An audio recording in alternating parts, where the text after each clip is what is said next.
Muy bien, contamos hoy con la ayuda de Sami Apple, que es analista internacional, conoce muy bien el tema del Medio Oriente y bueno, muchas de las cosas, bienvenido. Gracias. Que has dicho desde el primer día, pues se han ido cumpliendo. Es una ecuación complicada la que estamos viviendo. Te invito a escuchar a John Kirby, vocero del Consejo de Seguridad Nacional, hablando de pausas humanitarias. ¿Qué significa esto? Adelante. In a tactical sense, as Secretary Blinken said, we do think that there should be consideration made right now for humanitarian pauses. These are localized, temporary, specific pauses on the battlefield so that humanitarian assistance can get in to people that need it, or the people can get out of that area in relative safety. A ver, mi primera pregunta es, pausas humanitarias, ¿Hamás sigue lanzando cohetes y misiles a Israel y nadie le pide una pausa? Es correcto, es una pausa unilateral la que se está pidiendo. En verdad ya existe la pausa. Israel no está bombardeando el sur de la Franja de Gaza. Le pidió a la gente del norte que evacuasen y parte de la ciudad de Gaza, que evacuasen hacia la zona de Khan Yunis. La gente, muchos fueron, algunos fueron hasta evitados por mismo Hamás, que no los dejó ir, pero la mayor parte, y estas incursiones que estamos viendo en pantalla, son al norte, no son en la zona sur donde se está concentrando la mayor cantidad de gente. O sea, la pausa humanitaria ya existe.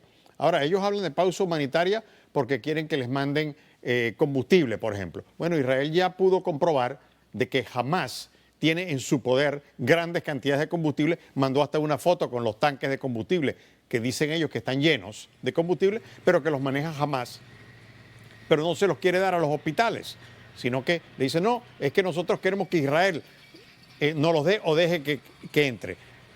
¿De dónde se ha visto que tú le mandes a un enemigo con el que estás en guerra, de que le mandes pertrechos? Eso no es ninguna pausa humanitaria. De eso no se trata es de ayudar a Hamás en su guerra. Los civiles están concentrándose en la parte sur y tú ves que han habido muy pocas bajas civiles en las últimas horas. ¿No? Ahí están los tanques. Ahora, pero ¿esto no sirve también para que los terroristas huyan al sur? Obviamente. La idea de Israel es limpiar la parte norte, donde Hamás ha construido también al sur, pero más que todo al norte y el norte de la ciudad de Gaza, ha construido una ciudad subterránea. Se calcula que hay casi 500 kilómetros de túneles y de sótanos inmensos, donde hay fábricas de misiles, donde hay depósitos, donde hay dormitorios, comedores. O sea, ¿pero con qué dinero hacen esto? Exacto. Entonces uno dice, bueno, ¿cómo se hace una ciudad subterránea? Bueno, simplemente el mundo entero ha estado ayudando a la Franja de Gaza a supuestamente convertirse en un sitio de paz, a construir hospitales, a construir escuelas, etcétera, etcétera, pero jamás se ha ido apoderando de esos pertrechos, incluyendo el cemento, la cabilla, el hierro que se envió para la cosa humanitaria. Y terminamos entonces con una ciudad subterránea. Aquí los vemos. Esto es un video de ellos mismos que cogen las tuberías de agua, las desconectan para convertirlas en misiles. Ajá. Claro, entonces ellos dicen, bueno, pero no hay agua, no tenemos agua. Bueno, pero si usted quitó las tuberías de agua, resulta que el acuífero más grande de esa zona está en Gaza, no está en Israel. Gaza se suministraba el 80% de su propia agua.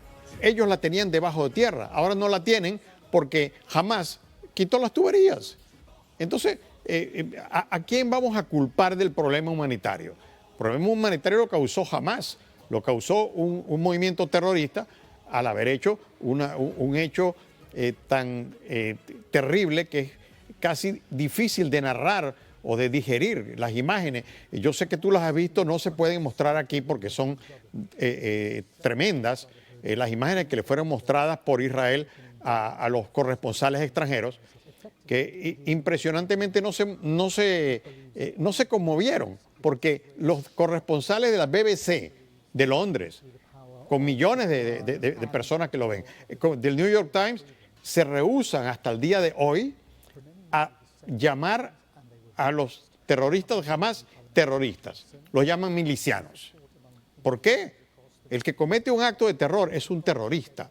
No lo puedes justificar cambiándole el nombre y maquillándolo, que es lo que ellos están haciendo. Bueno, esa pelea la hemos tenido los cubanos con que nunca la han querido llamar dictador, con el tema de Fidel Castro, ¿no? ¿Y ustedes por qué los cubanos de Miami no quieren llamarle presidente? Bueno, porque no es presidente, porque es un dictador. O sea, la pelea por los términos es una pelea importante. Obviamente. No es superficial para nada. El lenguaje, todo empieza por las palabras. Claro. O sea, o es que el comunismo no empezó con las palabras, el nazismo empezó con las palabras. No empezaron. Por ejemplo, el holocausto no empezó en Auschwitz, empezó con las palabras de Hitler. Ahí empezó 12, 15 años antes. Con Mein Kampf. Claro, con mi lucha. con el libro. Ahora, el tema de las universidades occidentales, el tema de las universidades norteamericanas, ayer mismo aquí en FIU ya había un encuentro que me reportaron los estudiantes y pude ver las imágenes de ambas partes en Nueva York, lo que sucedió. El rector del sistema universitario de la Florida, Ray Rodríguez, envió una carta precisamente el martes a las 12 universidades públicas de nuestro estado con una orden de desactivar un grupo de activistas pro Hamás en nuestros recintos de altos estudios, porque dice que se trata, el grupo se llama Estudiantes por la Justicia Palestina, pero que en realidad en uno de sus manuales y en algunas de las pancartas que han desplegado, elogian, como usted dice, el terrorismo. Por ejemplo, ahí lo vemos. Este tanque, recordemos que es el tanque donde sacan a un soldado totalmente ya con las piernas desbaratadas y lo siguen golpeando, etcétera, ¿no? Después hay otra imagen que me parece más terrible todavía, donde está con el parapente atrás. O sea, están celebrando la masacre. Correcto. Las manifestaciones que fueron antes de la reacción israelí no fueron de protesta, fueron de celebración del terrorismo, ¿no?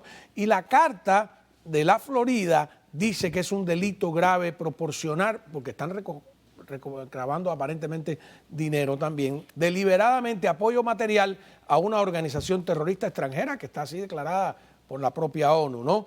Y se oponen a las manifestaciones que van más allá del discurso protegido por la primera enmienda, es lo que dice Ray Rodríguez, rector del sistema universitario de la Florida. ¿Cómo, o sea, estas manifestaciones tienen que haberse fraguado antes? De alguna, esto no es espontáneo. Se dice, la propaganda, el discurso propagandístico dice, no, pero es que esto es una cosa espontánea que viene del pueblo. No es verdad, señores. Esto está planificado. Mira, ¿cómo es posible que en un día se hayan movilizado miles de personas, se hayan impreso decenas de miles de pancartas, se hayan contratado sistemas de sonido, de video? O sea, en nada. Eso estaba preparado porque ellos sabían que algo venía. No sabían lo que era, pero cuando empieza la celebración de ellos, entonces hay un cambio de paradigma. Lo que se llama el discurso de odio no es discurso de libre expresión. Como dicen, hate speech is no free speech. No puede ser. Bueno, que es lo que dice. Es lo que dice el rector, ¿no? El rector. Cuando dice que de alguna manera se opone a las manifestaciones que van más allá del discurso que está protegido por la primera enmienda.